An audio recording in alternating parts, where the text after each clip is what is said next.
तस्य नेतारं वेत्तारं कर्मभूभृतां ज्ञातारं विश्वतत्त्वानं वन्दे तद्गुणलब्धये। श्रीवर्धमानमाध्याय घाति संघात घातनं विद्यास्पदं प्रवक्ष्यामि तत्त्वार्थ श्लोकवार्तिकम्।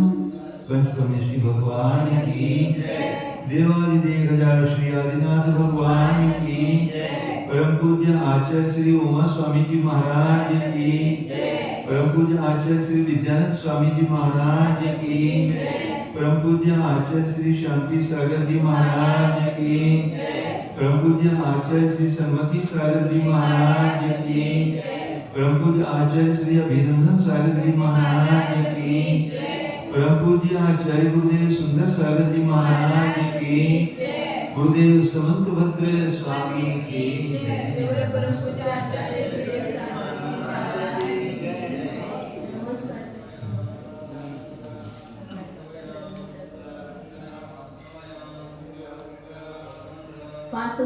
पेज में प्रकरण चल रहा था। बौद्धों ने पुनः अपना पूर्व पक्ष रखा था कि संबंध नहीं है, निरंतरता या उपश्लेषण सभी का निराकरण किया था।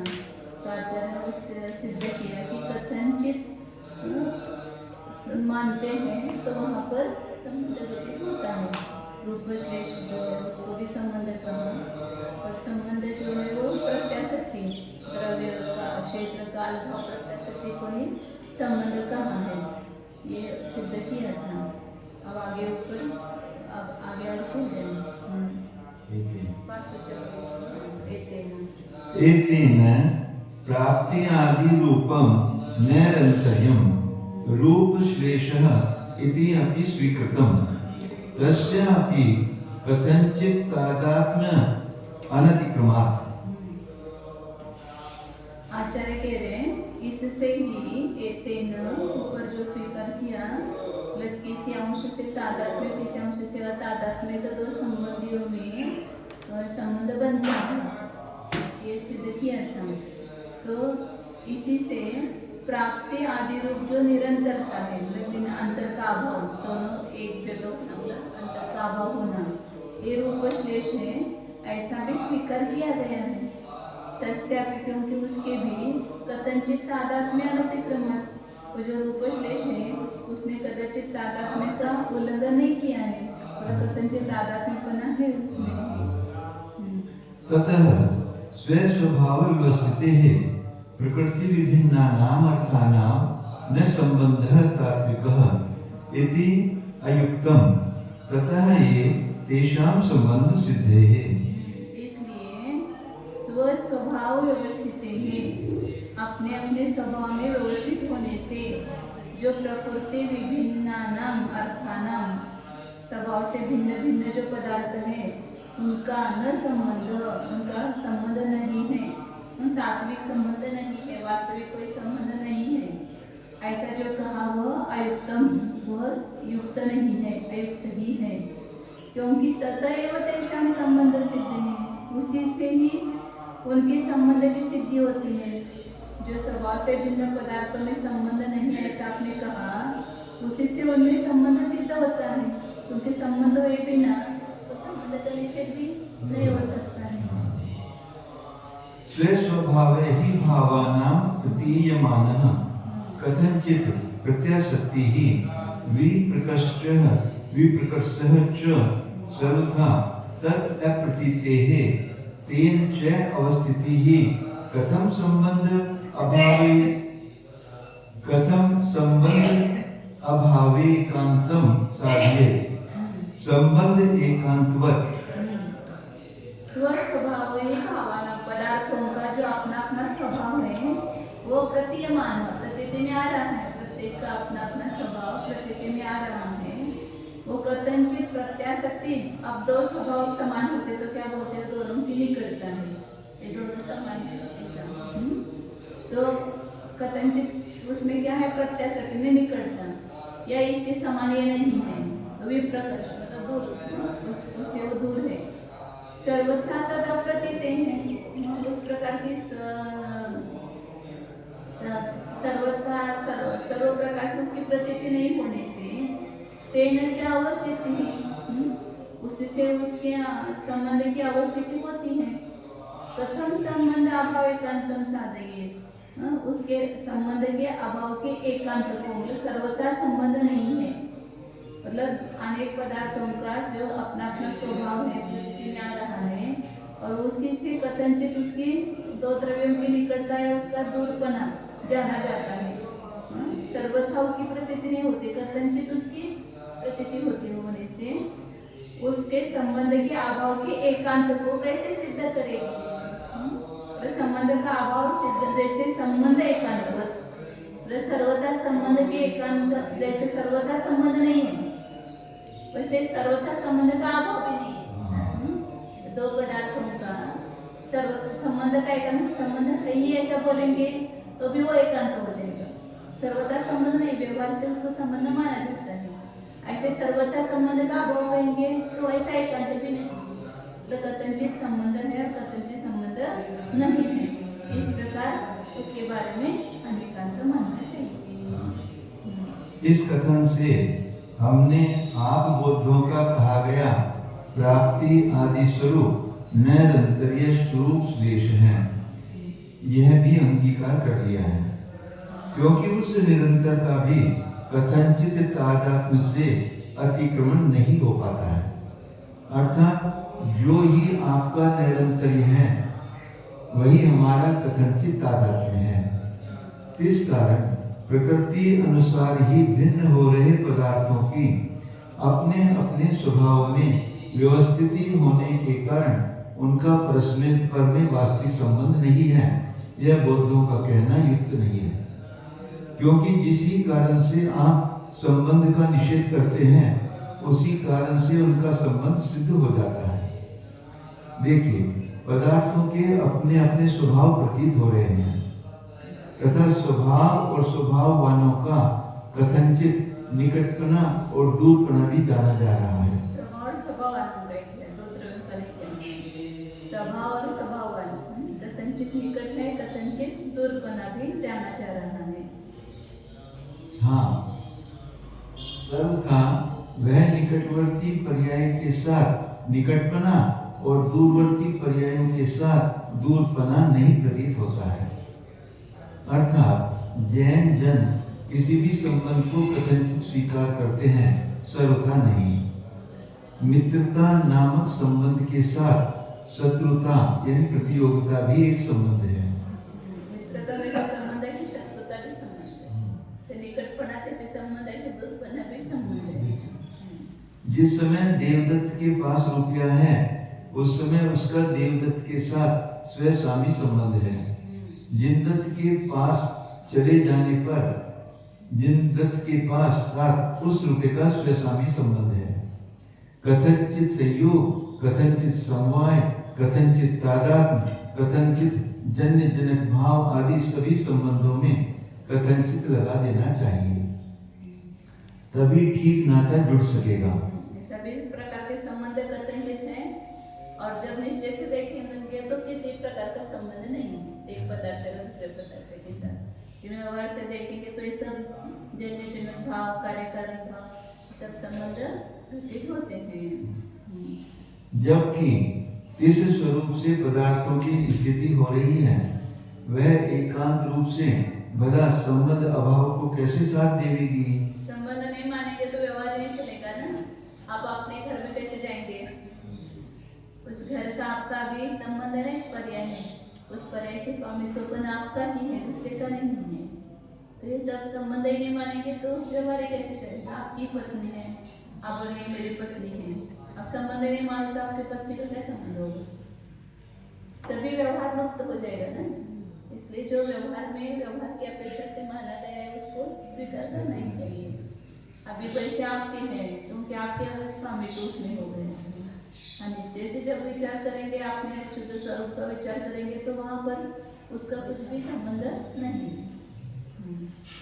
जैसे कि एकांत रूप से संबंध को सिद्ध नहीं कर पाती है, अर्थात प्रकृति भिन्नानां स्वे स्वभावे व्यवस्थित है। उस हेतु से आप बुद्धों ने संबंध के अभाव को पुष्ट किया है, किंतु उसी हेतु से संबंध पुष्ट हो जाता है। पर्याय और पर्याय का संबंध माने बिना अपने अपने स्वभाव में पदार्थों की व्यवस्था होना नहीं बन सकता है। पर्याय का अपने द्रव्य के साथ संबंध है, इसलिए तो वो उस रूप में रह रही है, तो पर रूप हो जाएगी। उनका पर्याय द्रव्य का तो संबंध है ना, तो संबंध सिद्ध हुए बिना ये वाक्य भी सिद्ध नहीं होगा कि प्रकृति से स्वभाव से भिन्न जो पदार्थ है उनका स्व स्वभाव में व्यवस्थित है। तो स्वभाव का स्वभावांचा संबंध हुआ ना, तादात्म्य संबंध मानना पड़ेगा इसका, ये संबंध तो मानना ही पड़ेगा ना उसका। न च अपेक्षत्वात् संबंध स्वभावस्य मिथ्या प्रतिभासः सूक्ष्मत्वादिवत् असंबंध स्वभावस्य अपि तथा अनुषंगात्। न च अपेक्षत्वात् अपेक्षापना होने से जो संबंध स्वभाव है, संबंध स्वभाव से मिथ्या प्रतिभास है, मिथ्या प्रतिभास है तो झूठा है संबंध स्वभाव। जैसे सूक्ष्मत्वादि, सूक्ष्मत्व स्थूलत्व ये सब आपेक्षिक है ना, दूसरे बड़े की अपेक्षा छोटे को सूक्ष्म कहते हैं, सूक्ष्म की अपेक्षा बड़े को स्थूल कहते हैं। तो जैसे सूक्ष्मत्वादि संबंध जो सूक्ष्मत्वादि जो अवस्था है वो जैसे अपेक्षिक है, ऐसे संबंध स्वभाव जो है वो भी अपेक्षिक है, इसलिए मिथ्या प्रतिभास है, उसका वास्तविक नहीं है। असंबंध स्वभाव से भी तथा अनुसंधान ऐसा न लगाना, मिथ्या प्रतिभास न मतलब वो बौद्ध कहते मिथ्या प्रतिभास है, लेकिन आचार्य कहते कि वैसा मिथ्या प्रतिभास नहीं है, क्योंकि असंबंध जो स्वभाव है उसको भी वैसा माने, मिथ्या मानने का प्रसंग आएगा। संबंध को यदि मिथ्या प्रतिभास मानेंगे तो असंबंध स्वभाव जो वो भी अपेक्षित है, तो उसको भी मिथ्या प्रतिभास मानो, उसका भी संबंध नहीं, मतलब असंबंध स्वभाव का भी अभाव हो जाएगा, वैसा मानने का प्रसंग आएगा। तो संबंध स्वभाव जैसे आप नहीं मानते हो, ऐसे असंबंध स्वभाव का भी सिद्धि नहीं होगी। न च असंबंध स्वभाव है अनपेक्षिकः कंचित अर्थम अपेक्ष्य कस्यचित् तद्व्यवस्थिते अन्यथानुपत्तेः स्थूलत्वादिवत्। असंबंध स्वभाव जो है वो अपेक्षा रहित है, ऐसा भी नहीं है, अनापेक्षित है।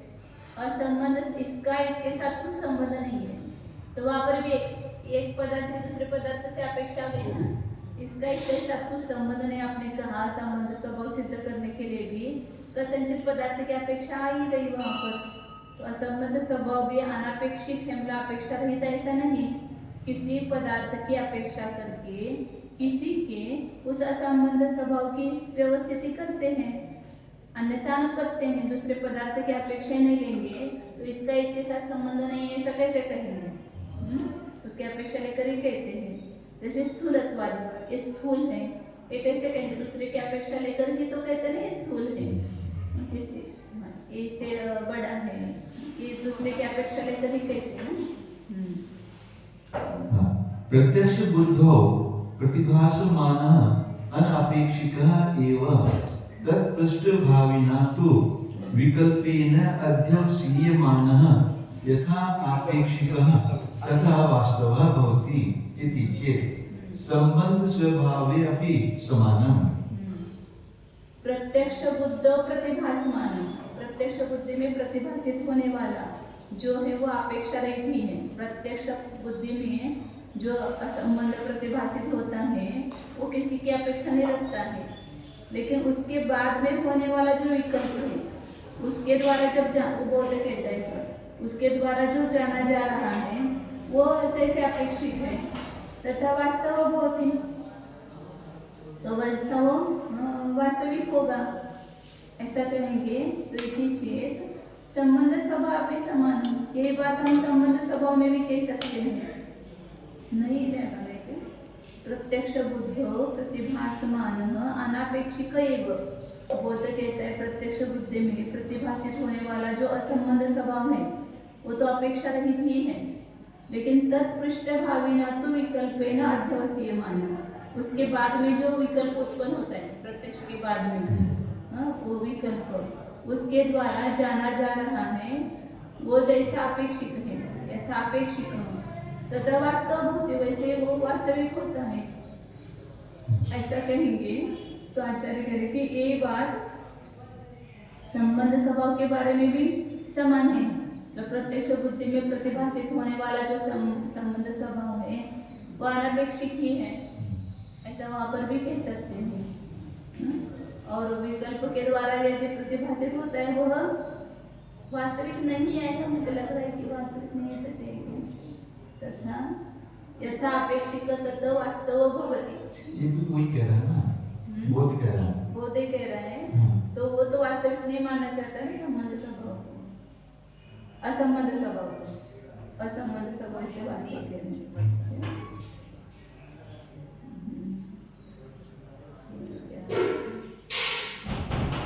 वास्तविक चाहिए क्या अवास्तव चाहिए? वास्तव पुढं पुढं तथा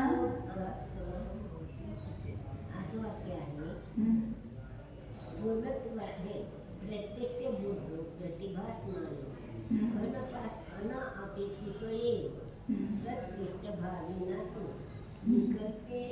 विकल्पेन अध्यवसीयमान यथा अपेक्षिक तथा वास्तव भवति इति चेत् संबंध स्वभावो अपि समानः।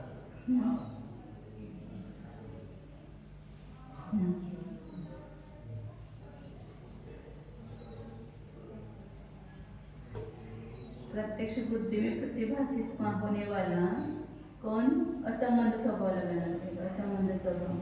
प्रत्यक्ष बुद्धि में जो भाषित होता है वो अनापेक्षिक ही है, वहाँ पर अपेक्षा नहीं है। लेकिन उसके बाद में जो विकल्प उत्पन्न होता है उसके द्वारा जो जाना जा रहा है असंबंध स्वभाव वो वहाँ पर अपेक्षित है, और वो असंबंध स्वभाव वास्तविक है, ऐसा तथा वास्तव भवति इति चेत् संबंध स्वभाव के बारे में भी ऐसा कह सकते फिर नहीं स प्रत्यक्षे न प्रतिभासते यतः अनापेक्षिकः न स्यात्। और वह संबंध स्वभाव प्रत्यक्ष में प्रतिभासित नहीं होता, ऐसा नहीं। मतलब संबंध स्वभाव जो वो भी प्रत्यक्ष बुद्धि में भाषित होता है, नहीं प्रतिभासित होता, ऐसा नहीं कि जिससे वह अनापेक्षिक ही न हो।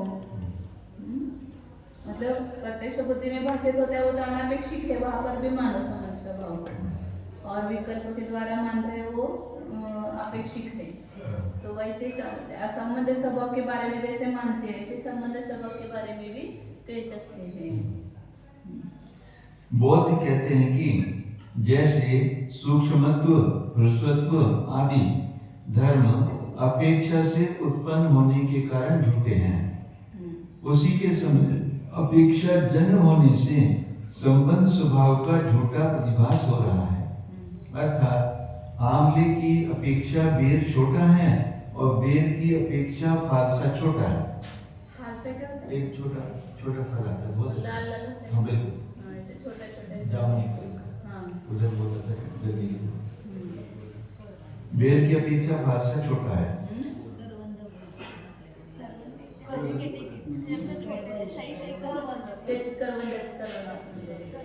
आपल्याकडे काळं निळं असतं,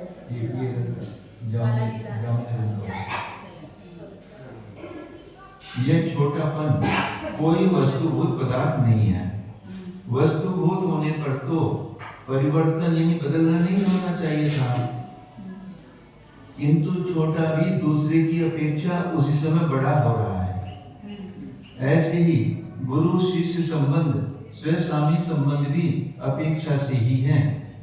शिष्य के अधिक पड़ जाने पर गुरु भी चेला बन जाता है, धनिक हो जाने पर सेवक भी स्वामी हो जाता है। शांती सागर महाराज जिनको दीक्षा लेते उनसे उन्होंने दीक्षा ली। शांती सागर महाराज से उन्होंने देवेंद्र सेठी ने वापस दीक्षा ली।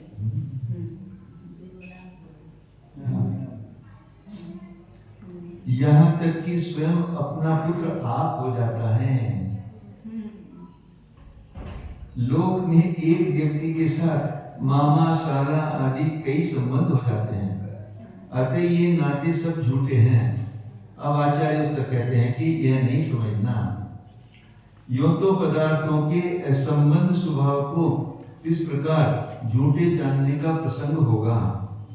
आप बोधों का माना हुआ परमाणुओं में परस्पर असंबंध स्वभाव यानी विभक्त होकर रहनापन भी तो अनापेक्षित नहीं है। अन्यथा अर्थात असंबंध को यदि अपेक्षा के बिना ही होने वाला माना जाएगा तो किसी एक पदार्थ का किसी अन्य एक अर्थ की अपेक्षा करके उस असंबंध की व्यवस्था होती हुई न बन सकेगी। जैसे कि स्थूलत्व, महत्व आदि अपेक्षित हैं।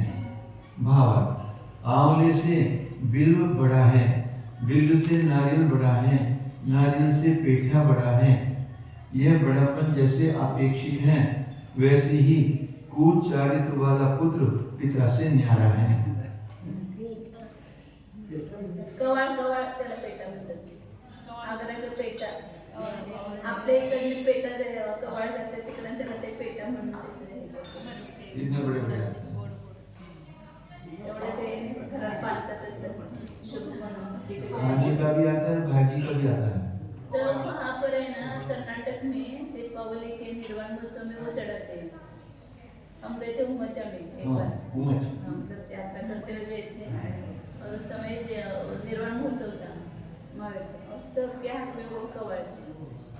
कोळा कोळा कोळा नव्हे, कोळा वेगळा, भोपळा वेगळा आणि आमच्याकडे कवाळ म्हणतात त्याला, कवाळ म्हणतात. ते शेतात असतं त्या झोपडीवर येतात ते वेलीला, असे मोठे मोठे हिरवे असतात, वर पांढरं पांढरं असतं त्याला असं म्हणतात की त्याला हात लावला आणि डोक्याला लावला की केस पांढरे होते. उसको हाथ लगाते हैं ना और बाल को लग जाए तो बाल सफेद होते हैं. कोई हाथ नहीं लगाते उसको. हमारे तो बहुत खाया जाता है. आपके वहाँ हमारे कोई खाता नहीं, बहुत आता है हमारे.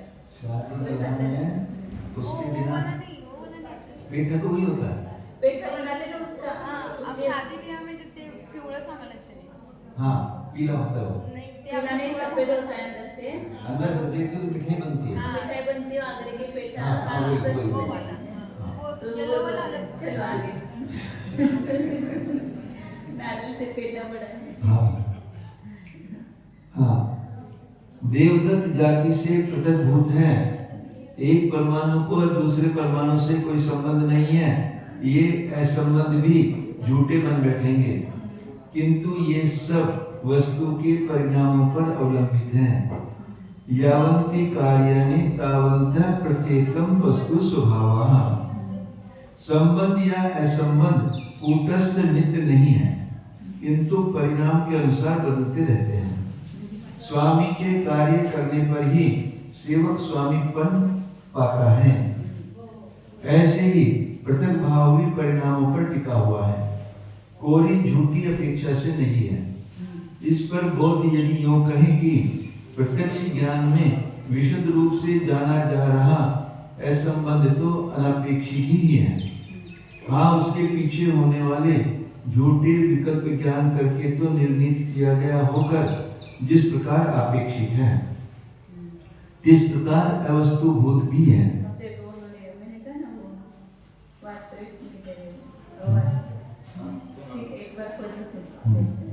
इस प्रकार अवस्तुभूत भी है, अर्थात प्रत्यक्ष से जान लिया गया असंबंध अंश वास्तविक है और कल्पना से जाना गया असंबंध अंश अवास्तविक है.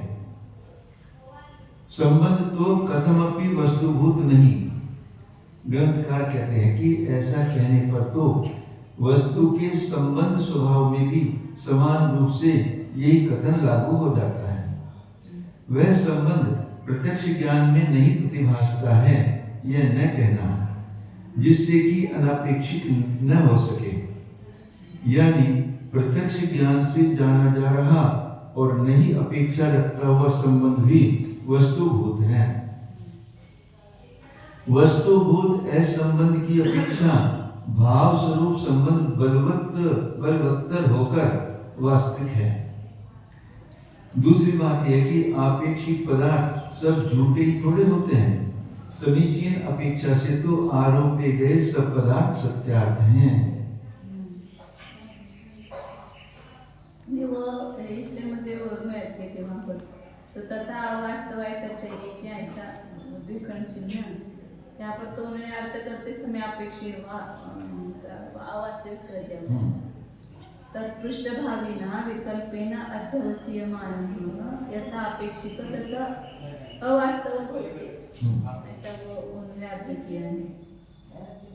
उसको जोड़ के लिखेंगे ना तो उसमें से अवास्तविक नहीं कर सकता है, तथा वास्तव है ना। हाँ। उसको जोड़ के लिखेंगे तो अवास्तव नहीं करते। इतना है क्या थोडं महत्वाचे मैं पुढे वास्तवो भवति तथा वास्तवो शब्द तथा वास्तव जोडू नये का शब्द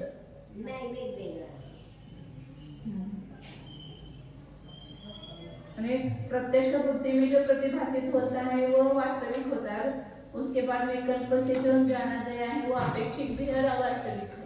तथा से नहीं कर सकता है, तथा से नहीं कर सकता। हाँ तथा जोड़ के लिखेंगे तो अवास्तविक निकल जाएगा। उन्होंने अर्थ करते समय वास्तव अवास्तव अर्थ किया ना, वास्तविक नहीं, क्योंकि वैसे ही मानते ना वे। प्रत्यक्ष बुद्धि में जो भाषित होता है वो वास्तविक ऐसा मानते हैं और विकल्प के द्वारा जो जाना गया है वो अवास्तविक ऐसा मानते हैं, इसलिए अवास्तव होना चाहिए सही। तो संबंध स्वभाव को ऐसा मानना चले ननु च पर अपेक्षा एव संबंध तस् तद्निष्ठत्वात् तदभावे सर्वथा अपि असंभवात्।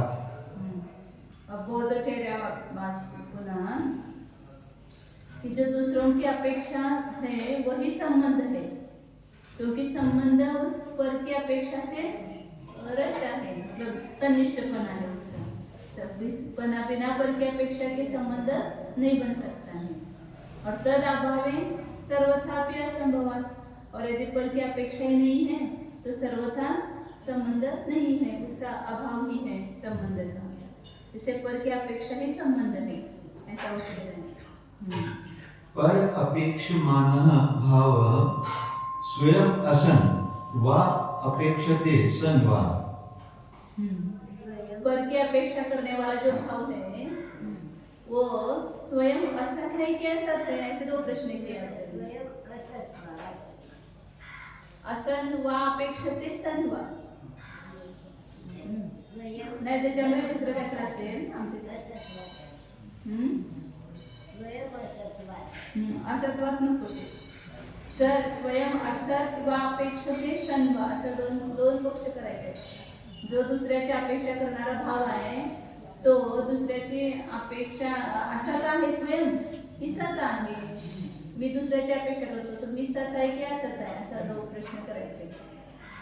न तावत असन अपेक्षा धर्माश्रयत्व विरोधात खर संवत। जो स्वयं असत है वो अपेक्षा नहीं कर सकता है, क्योंकि जो असत है वो धर्म का आश्रय कैसे होगा। स्वयं असत है तो किसी धर्म का आश्रय नहीं बनता है, तो धर्माश्रय पने का विरोध आता है। जैसे उदाहरण दो खरच संगवत, जैसे गधे का सिंग, अब गधा ही नहीं है तो गधे का सिंग ही नहीं है तो फिर उसकी अपेक्षा क्या हो सकती है। तो जो स्वयं असत है वो दूसरे की अपेक्षा नहीं कर सकता है। न अपि सन सर्वनिरांशम सत्वात् अन्यथा सत विरोधात्। और जो सत वस्तु है वो सर्वथा निराश है, किसी की आशा नहीं करती है, क्योंकि स्वयं सत है उसको क्या अपेक्षा है दूसरे की, वो आशा रहित है। ऐसा वो बोध ही कह रहे हैं ना कि जो स्वयं सत होती है वस्तु असत होती है उसको भी अपेक्षा नहीं रहती, और सत को अपेक्षा मानेंगे सत तो निराश रहता है, मतलब किसी की आशा नहीं रखता है, क्योंकि वो तो बन गया है ना, वो स्वयं सतपना है तो किसकी अपेक्षा रखेगा। यथा सत्व विरोधात, अन्यथा सत्व विरोधात, अन्य प्रकार से सत्व। यदि अपेक्षा करेगा तो उसका सत्व नहीं है। जोडून घेतलेलं आहे. क्या? सर्व निराशम आणि सत्वात भिन्न घेतलं इथं. तर इथं सर्व निराशम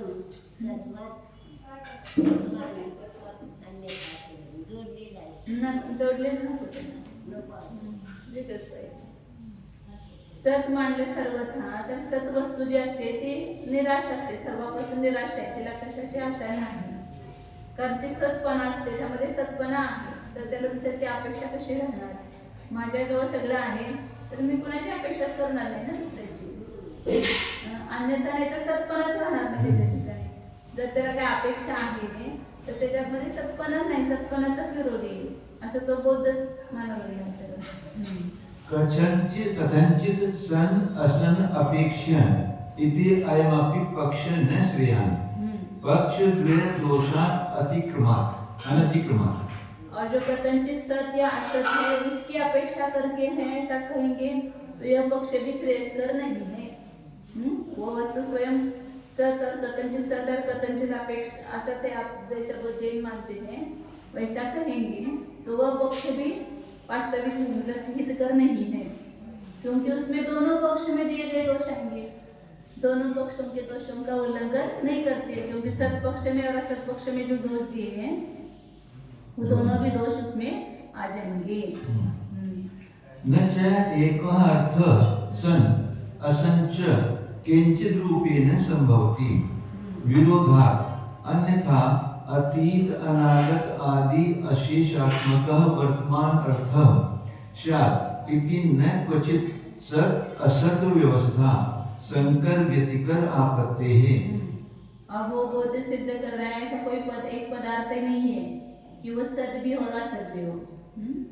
नचे एक अर्थ सत असत सत रूप भी हो और असत रूप भी हो, ऐसा कोई एक पदार्थ नहीं है।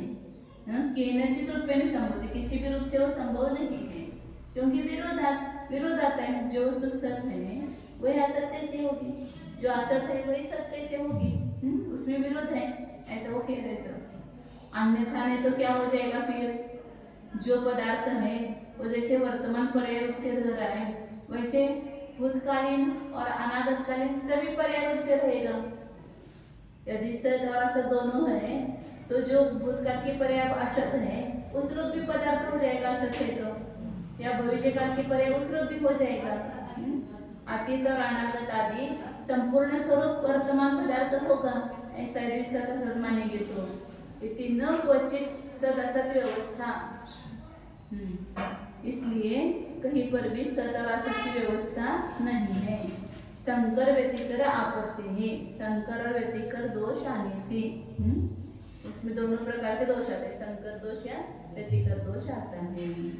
यतः पर अपेक्षानाम् असन्निबंधनः संबंधः सिद्ध्येत्, कि जिसको परापेक्षा नाम असत निबंधन संबंध सिद्ध है, कि जिससे पर को जिसकी अपेक्षा है उनमें असत निमित्तक संबंध सिद्ध होगा। मतलब असत, हाँ, जो दूसरों की अपेक्षा लेकर के जो संबंध होता है वो वास्तविक नहीं है, वो असत है, ऐसा सिद्ध होता है। हाँ,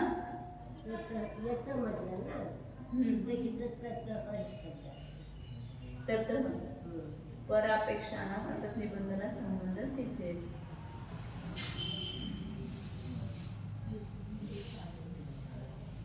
तदुक्तम, आगे तदुक्तम परपेक्षादि संबंध सोसन कथमपेक्षते संश्चय निराशंसो भावे कथमपेक्षते इति क्वचित्। वो जो उन्होंने सिद्ध किया ना वो इस कारिका में बताया है। पर अपेक्षा आदि जो संबंध है वो सत, यदि सत है तो कथम अपेक्षते, फिर दूसरे की क्या अपेक्षा करता है। और संच, और जो सत होता है, क्योंकि सत जो होता है वो सर्वथा निराशा स्वभाव है, मतलब किसी की आशा नहीं रखता है। स्वयं जो सत है वो किसी की आशा नहीं रखता है। भाव कथम अपेक्षते, सर्व निराश स्वभाव जो है वो कैसे अपेक्षा करता है, इति कश्चित, ऐसा कोई कहता है। मतलब ऐसा बोलता कहता है। संबंध को न मानने वाला बोध आमंत्रण करके जैनों के प्रति कहते हैं कि पर की अपेक्षा करना ही संबंध है, क्योंकि वह संबंध अपेक्षा किए गए उन पदार्थों में रहता है। अपेक्षणीय पदार्थों के न होने पर सभी प्रकार से संबंध होने का असंभव है। हम बौद्धों का यह विचार है कि पर की अपेक्षा करने वाला पदार्थ स्वयं असन होकर दूसरे की अपेक्षा करता है, अथवा स्वयं सन होकर पर अपेक्षा करता है। हाँ।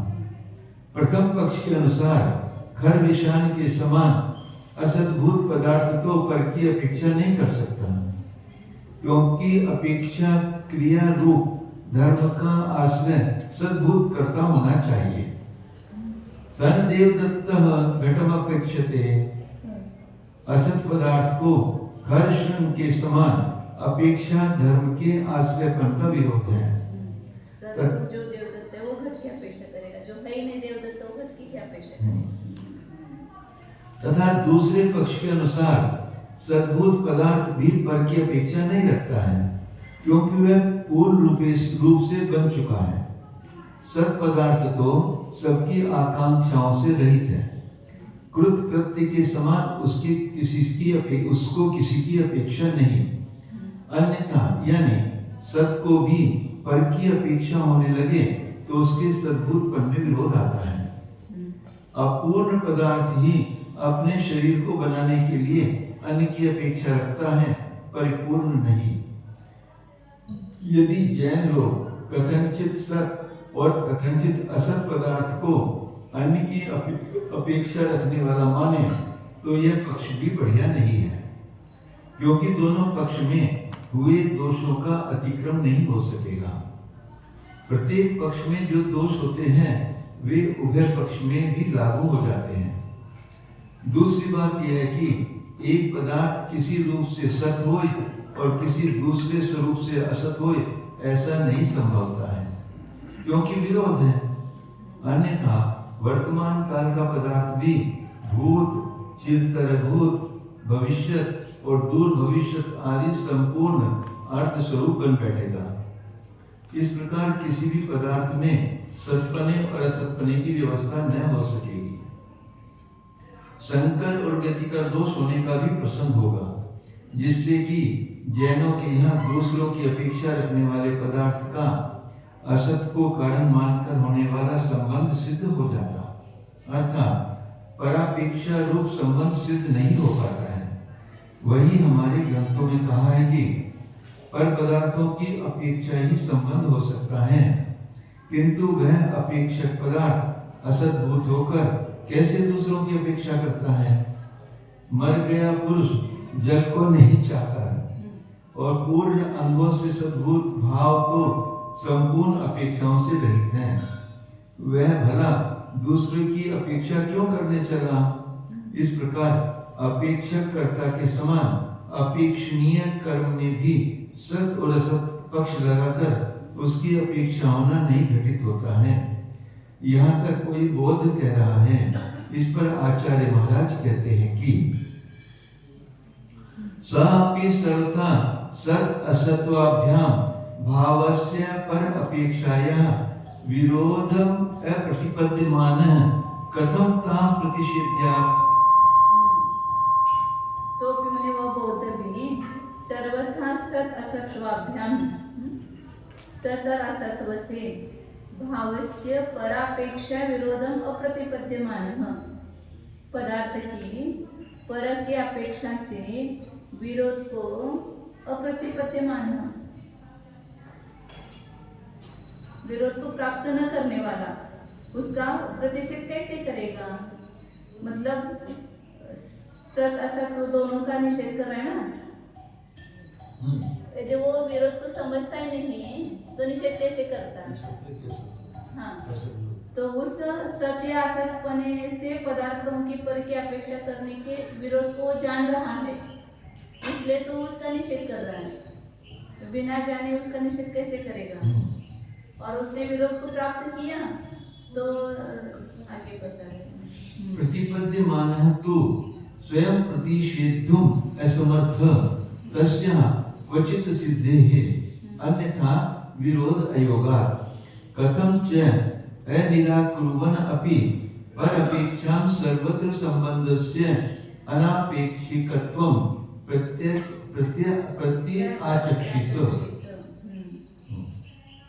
और यदि उसको उस विरोध को प्राप्त करता है, प्रतिपद्य माना जानता है, तो फिर स्वयं प्रतिषेध में समर्थ, फिर उसका स्वयं निषेध नहीं कर सकता, नहीं निषेध करने की समर्थ नहीं है, क्योंकि उसको सिद्धि हो गई, फिर विरोध कैसे करेगा।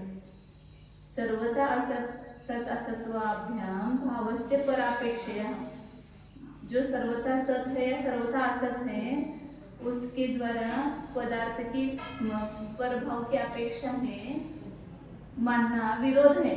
ये उसने क्या ना, सत मानेंगे असत मानेंगे तो धर्म का आश्रय नहीं बनेगा, धर्म का आश्रयपना का विरोध आएगा, और सत मानेंगे तो सत को तो किसी की अपेक्षा नहीं रहती है, फिर वो दूसरे की अपेक्षा कैसे करेगा।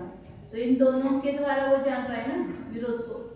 सर्वथा सत या असत वो पदार्थ के साथ पदार्थ की जो पर की अपेक्षापना है उसको विरोध को वो प्राप्त करने जान रहा है ना। यदि नहीं जानता हो तो उसका निषेध कैसे करेगा। तो वो उसको प्राप्त कर रहा है उस विरोध को, तो ही उसका निषेध करने में समर्थ है। प्रतिपाद्यमानः तो स्वयं प्रतिषेधुम् असमर्थः। और यदि जान ही रहा है वो पर की अपेक्षा को, तो फिर उसका निषेध नहीं कर सकता, करने में असमर्थ है, क्योंकि उसकी तो उसको सिद्धि हो गई किसी अपेक्षा से कुछ सिद्धि है। अन्यथा विरोध आएगा, यदि उसको सिद्धि नहीं होती तो उसमें विरोध नहीं हो सकता था। कथम च अनिराकुर्वन् अपि, उसका निराकरण न करते हुए भी पर अपेक्षा सर्वत्र संबंध से अनापेक्षित्वं प्रत्याचक्षित, पर की अपेक्षा को सर्व जगह संबंध का अनापेक्षिकपना कहेगा, और नहीं कहता है तो उन्मत्त है।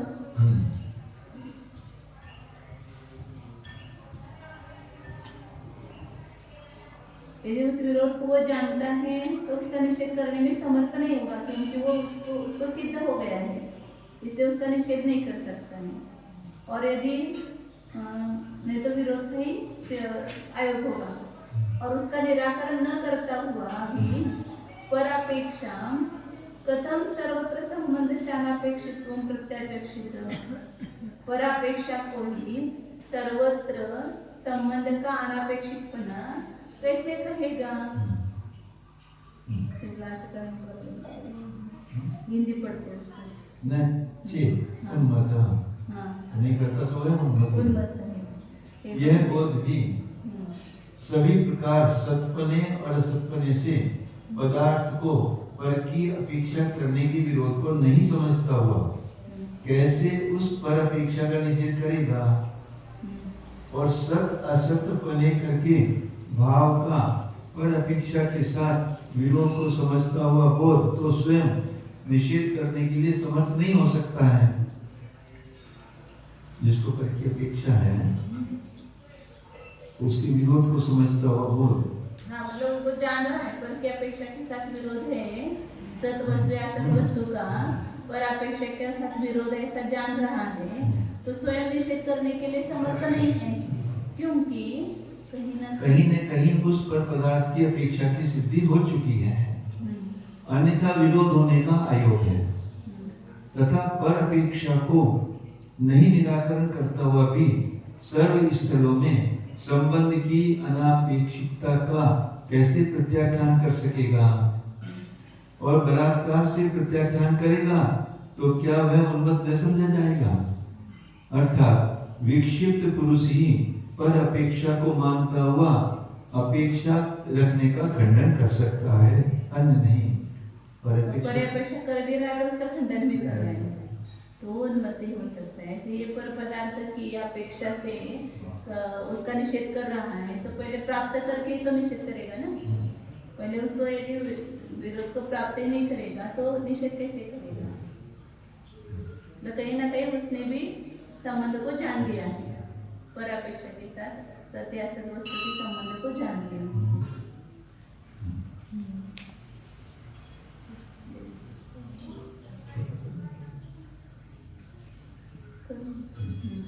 स्वलक्षणम् एव सम्बन्धः अनापेक्षिकः स्यात् न ततः अन्यस्य चेष्टः नाममात्रे विवाद विवाद विवादात विवादात् विवादात विवादात्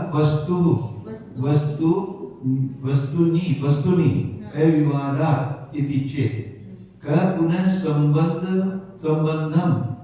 सम्बन्धम् अस्वलक्षणम् आह तस्य अपि स्वेन रूपेण लक्ष्यमानस्य स्वलक्षणत्वात्।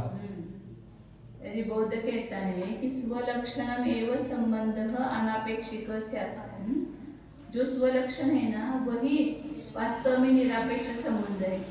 अपेक्षा रहित संबंध कौन सा है? जो स्वलक्षण हम मानते हैं ना वही है, न उससे अलग कोई संबंध नहीं है।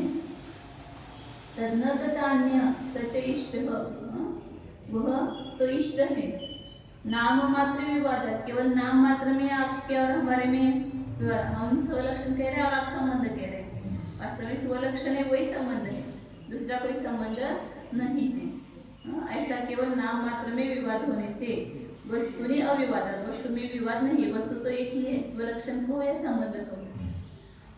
तो ऐसा वो कहता है बौद्ध, तो आचार्य उसको कह रहे हैं फिर ऐसा कौन है कि संबंध को अस्वलक्षण कहेगा? संबंध स्वलक्षण रहित है क्या? स्वलक्षण आप बोल रहे हैं ना, तो प्रत्येक वस्तु का अपना अपना लक्षण वही तो स्वलक्षण है। और कोई भी वस्तु है तो बिना लक्षण के नहीं है, तो संबंध भी है वो बिना लक्षण के है क्या?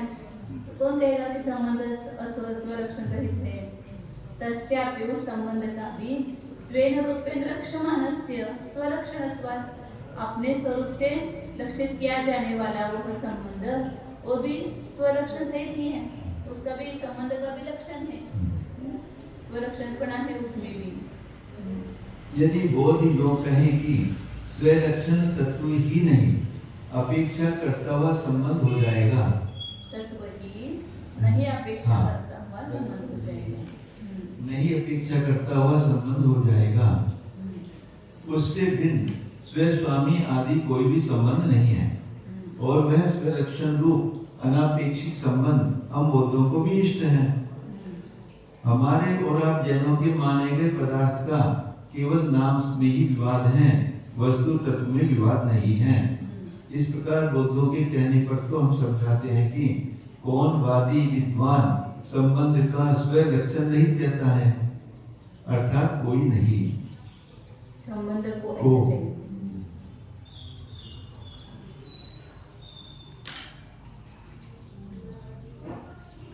अर्थात कोई नहीं। संपूर्ण पदार्थों में अपने अपने लक्षण स्वरूप गुथ रहे हैं, वह संबंध भी स्वकीय रूप करके लक्ष्य करने योग्य होता हुआ स्वलक्षण स्वरूप है। सर्वम स्वलक्षणम स्वलक्षणम, भले ही कहे जाओ अच्छा है। सबको स्वलक्षण ही कहो तो भी अच्छा है, क्योंकि स्वलक्षण ही है, अपने लक्षण से ही है, संबंध को स्वलक्षण तो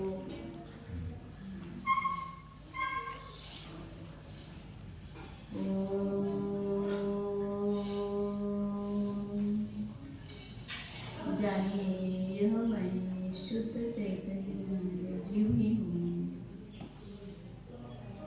मेरा पर के साथ कोई संबंध नहीं है, अपने अनंत गुणों के साथ मेरा तादात्म्य संबंध है। पर के साथ भले व्यवहार से संयोग संबंध हो, संश्लेष संबंध हो, लेकिन निश्चय से मैं असंबद्ध ही हूँ, असंयुक्त हूँ, संयोग भाव से रही हूँ, अपने असंयुक्त स्वरूप को निरखो देखो, अकेला चैतन्य है, अनादि अनंत अकेला ही है, एकत्व स्वरूप है।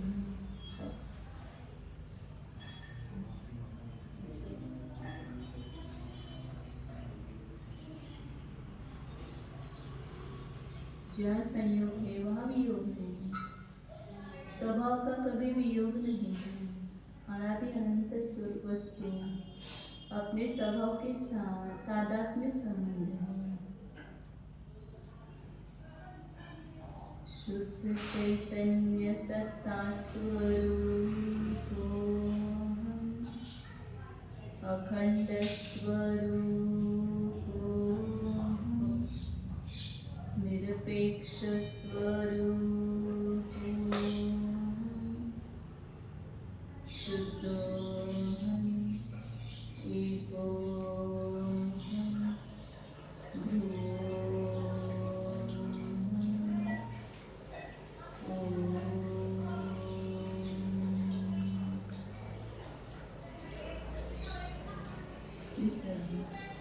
ध्रुवम्।